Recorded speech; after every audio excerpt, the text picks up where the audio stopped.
chamado de Moisés, em qual contexto que se deu, que aconteceu o chamado de Moisés, eu vou tentar explicar em alguns minutos aqui para vocês. Quando aconteceu esse chamado aqui, Êxodo capítulo 3, não existia a nação de Israel. Não tinha a nação de Israel. O que existia era uma família escolhida por Deus, para que através dessa família viesse a salvação para o povo, a salvação para Israel, para a nação de Israel que surgiria. Então, quando acontece a história de Moisés, na verdade nós temos os patriarcas como aqueles que carregavam em si a missão de gerar da sua geração, gerar da sua descendência o Salvador do mundo, que foi Jesus Cristo. Então nós temos Abraão, Isaac e Jacó. Se você ler o livro do Gênesis, as histórias desses três personagens, elas são fundamentais para a gente compreender a história de Moisés. Depois de Jacó nasce José, e José foi governador do Egito. Quando Moisés nasce, ele era da família desses descendentes de Jacó. Ele era hebreu, não era ainda israelita, era hebreu, não existia Israel.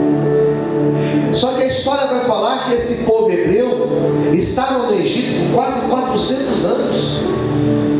E eles estavam numa condição muito difícil, porque lá no Egito eles não eram ratos. Lá no Egito eles eram escravos.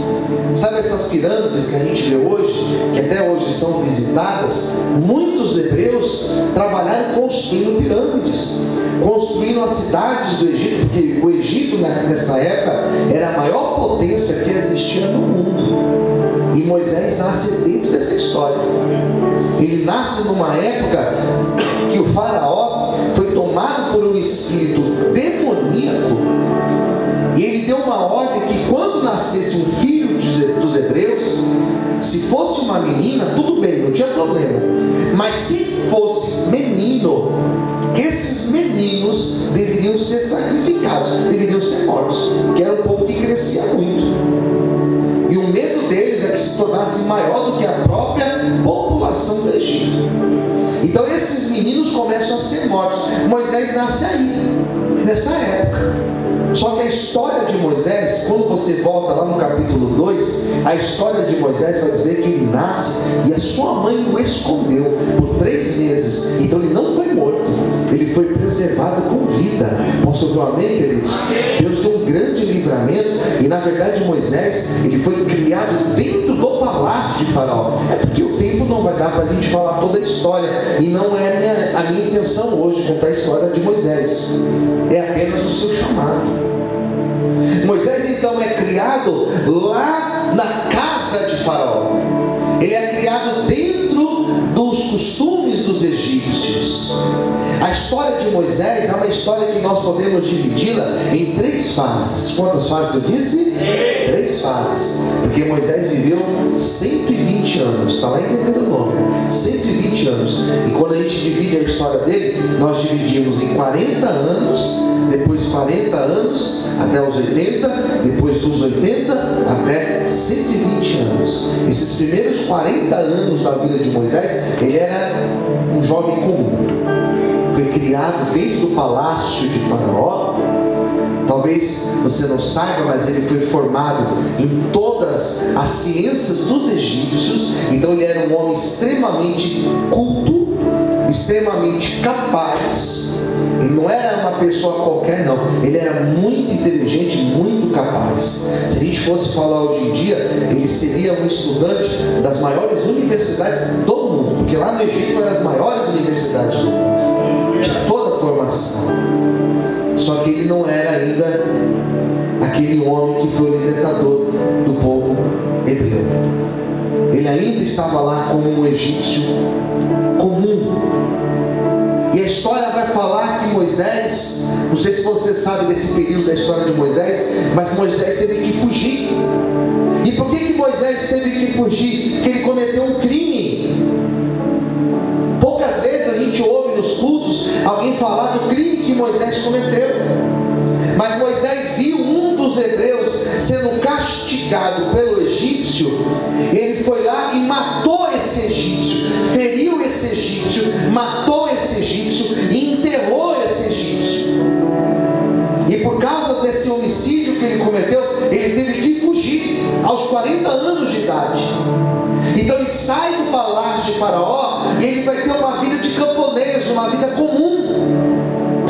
O capítulo 3, que foi o capítulo que eu li aqui com vocês, fala que ele estava cuidando do rebanho de Jetro. Ele casou, tinha uma esposa, era genro de Jetro, e ele cuidava das ovelhas de Jetro.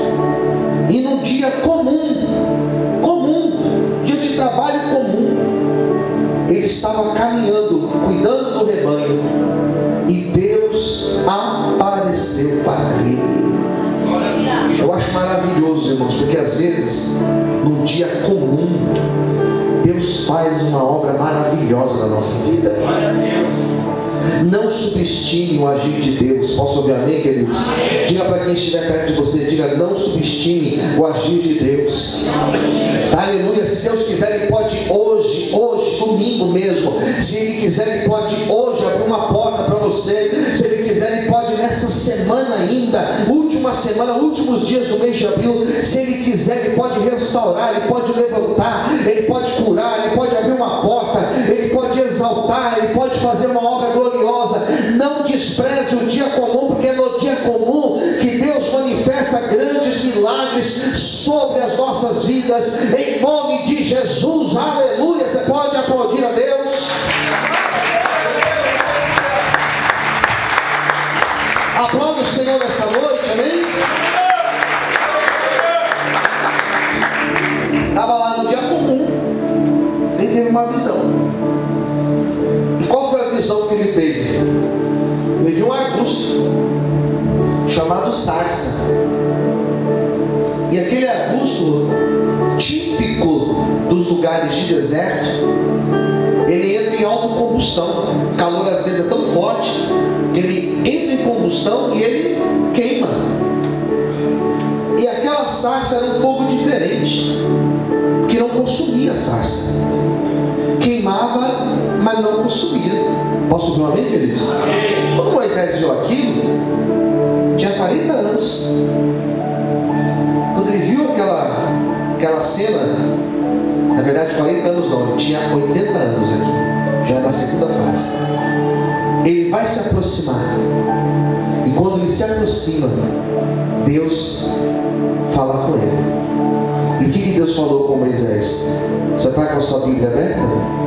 Olha o que diz aqui, versículo 5. Pedi para a minha esposa colocar para a gente, versículo 5. Disse: não chegues para cá, tire o sapato dos teus pés, porque o lugar em que tu estás, o que diz aí? É terra santa. Tira a sandália dos teus pés. E esse ato de você tirar a sandália, tirar o sapato, isso mostra reverência, isso mostra respeito. Eu, quando eu era menino, às vezes eu usava o boné, né? E quando eu ia sentar na mesa para comer, o que minha mãe falava? Tira o boné. Qual que é o problema de comer com boné ou sem boné? E você pergunta os mais antigos, qual que é o problema? O que eles falavam? É o quê? Falta de respeito. E eu tirava o boné. Não é assim? Quando o Senhor falou para ele, tira os sapatos, isso fala de reverência. Chamado só acontece na nossa vida quando nós tiramos algo. E Deus pede para a gente tirar. Não tem outro texto na Bíblia, que Deus falou para alguém: tira o sapato. Não tem. Mas tirar algo, sim, daí tem. Renunciar, tem. Abrir mão de algo, tem. Certa vez um jovem chegou para Jesus e falou assim: Senhor, o que eu faço para ser salvo? O que eu faço para herdar a vida eterna? E Jesus falou assim: por que me chamas de bom? Bom é um que é nos céus, você conhece os mandamentos? Ele falou, sim, eu conheço, e eu tenho guardado eles desde a minha mocidade. O Senhor falou, então perfeito, maravilha, isso é muito bom. Então ainda te falta uma coisa. O que faltava para aquele jovem? Vende tudo o que tens, reparta para os pobres, e terás um tesouro no céu, daí depois você vem e me segue. E aquele jovem, a Bíblia vai falar que ele não fez isso, mas ele deu as costas e foi embora, porque ele era rico, e o seu coração estava pegado na riqueza. Então ele abdicou de ser discípulo, seguidor de Cristo, por conta do dinheiro. Todas as vezes que o Senhor chama alguém, isso serve para mim, serve para você, e serve para aqueles que ainda serão chamados pelo Senhor. Todas as vezes que Deus nos chama, Ele vai falar, tira algo. Algo tem que ser tirado, algo tem que ser retirado da nossa vida, para que o propósito de Deus se cumpra em nós. Posso ouvir um amém, queridos? Às vezes o tirar não é externo, às vezes o tirar é aqui do coração. Tira esse sentimento do teu coração. Não tem como eu te honrar, não tem como eu te abençoar, não tem como eu usar a tua vida, se o teu coração ainda está dividido, se no teu coração tem rancor, se no teu coração tem vingança, se no teu coração tem soberba, se no teu coração tem prepotência. Ou seja, para Deus nos chamar para uma grande obra, nós temos que abrir mão, nós temos que deixar para trás e viver o novo de Deus na nossa vida. Glória a Deus por isso. Aleluia. Quer seguir, quer vir após mim? Negue a si mesmo. Negue a si mesmo, tome a tua cruz e siga-me. Não adianta. Não adianta querer achar que nós seremos chamados pelo Senhor carregando tudo que nós carregamos. Não adianta, não vai ser assim. O Senhor, quando me chamou, eu glorifico a Deus, queridos, porque o Senhor me chamou, eu tinha 13 anos de idade. E quando Deus me chamou aos 13 anos, e eu me batizei aos 14 anos, eu já entendi ali, irmãos, que as coisas da minha vida, elas seriam diferentes. E eu tinha que ser diferente. E eu lembro que eu estava na época da escola, eu estudava na Lapa, no colégio na Lapa.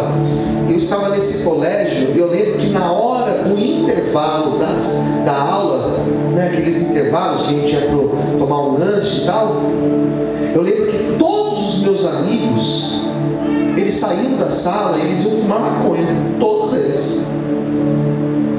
E sabe o que eu fazia? Eu tomava o lanche, voltava para a sala, eu ficava lendo a Bíblia, irmãos. Todo dia. Eu entendi, comigo vai ser diferente. Eles voltavam tudo meio doido, meu sonolento, daquele jeito, todo maconhado. Eu estava ali, irmãos, todos os dias. Eu entendi, comigo vai ser diferente. O Senhor me chamou, eu entendi. Renúncia é isso. Tirar sandálias representa aqui para nós renunciar. Todos os homens que foi chamado por Deus para uma grande obra, eles tiveram que tirar algo da sua vida. Se hoje o Senhor está dizendo tira algo, tira, abra a mão, e você vai viver um novo tempo do Senhor sobre a tua vida e sobre a tua história, em nome de Jesus. Dá glória a Deus, aplauda o Senhor e exalte a Ele nessa noite. Aleluia, glória a Deus. Daí o Senhor começou a falar com Moisés, e daqui para frente Deus começa a falar com ele. E quando Deus começa a falar com Moisés, Moisés teve uma atitude normal que nós também temos. Quando Deus falou para ele, ó, você vai lá falar com o faraó, vou te enviar, versículo 10, coloca para mim, por gentileza, versículo de número 10, ele falou assim, agora eu te enviarei a faraó para você tirar o meu povo do Egito, os filhos de Israel do Egito. Então Moisés disse a Deus, quem sou eu para que vá até faraó? Quem sou eu, Senhor? Como que eu vou lá fazer isso? Então ele olhou para as suas condições. Ele já estava com 80 anos. passado por tantas experiências, mas chegou nessa hora e falou: quem sou eu, Senhor? Eu não sou ninguém, não. Eu não tenho condições para fazer. E Deus falou com Moisés: olha, eu serei contigo. Versículo 12: eu serei contigo. Sabe o que Deus me fez entender? Que não são as minhas condições, não é a tua condição. Quem entendeu, diga amém. Não é a nossa condição. Quando o Senhor me chamou para a obra, quando o Senhor me chamou, me colocou na frente de um trabalho aqui na Brasilândia, aqui na Vale de Bênção, eu muito jovem, 20 anos de idade, bem novo, tinha 22 anos de idade, quando o Senhor me colocou na frente dessa obra, eu falei: Senhor, eu não tenho condições nenhuma, Senhor, nenhuma. Não tenho condições emocionais, não tenho condições intelectuais, eu não tenho condição financeira, eu não tenho condição de nada. E a única coisa que Deus falou comigo, a única convicção que Deus me deu foi: eu serei contigo. Aleluia. Eu sou a tua condição. Aleluia. Eu sou a tua provisão, eu sou o teu supridor, eu sou o Senhor da tua vida. Talvez hoje você também olha para você e você fala: eu não posso, eu não tenho condições, eu não sei como fazer, eu não tenho recurso para fazer. E nessa noite Deus está dizendo: não é a tua condição, não é o teu recurso, não é na tua sabedoria, é na graça, é na sabedoria de Deus que Ele vai te pôr, vai fazer e vai cumprir algo na tua vida, em nome de Jesus. Aleluia! Louvado seja Deus. Queridos, é muito comum nós sentirmos incapacidade. É muito comum. É muito comum você chegar para um pastor que nem eu, ou tantos outros aí, com tantos anos de ministério. Eu tenho mais de 20 anos de pastoreado. É muito comum você ouvir alguém com o mesmo tempo que eu, e até mais, falar: eu não tenho condições, eu não sei como fazer. Porque de fato, irmãos, nós não temos. Quem entendeu, diga amém. Pergunta para a missionária Maíra se ela acha que ela tem condições. Se ela se acha autocapaz, ela vai falar que não. E tantos outros que são muito mais além do que a gente. Mas não é na nossa força. Gideão falou: Senhor, eu sou o menor da casa do meu pai, eu sou da tribo de Manassés. Gideão falando, né? Juízes capítulo 6. Eu sou da tribo de Manassés, 12 tribos. A tribo mais pobre de Israel se chamava Manassés. Ele falou: sou da tribo de Manassés, a minha família é a mais pobre de Manassés, e na minha casa eu sou o menor. Não tinha ninguém menor que ele. Ele falou: eu sou o mais pobre do mais pobre do mais pobre. Como que eu vou ser usado para uma obra? E Deus falou: você é o meu escolhido. É você o escolhido de Deus. Fala para o seu irmão do lado: você é o escolhido de Deus. Você é o escolhido. Ontem Deus levantou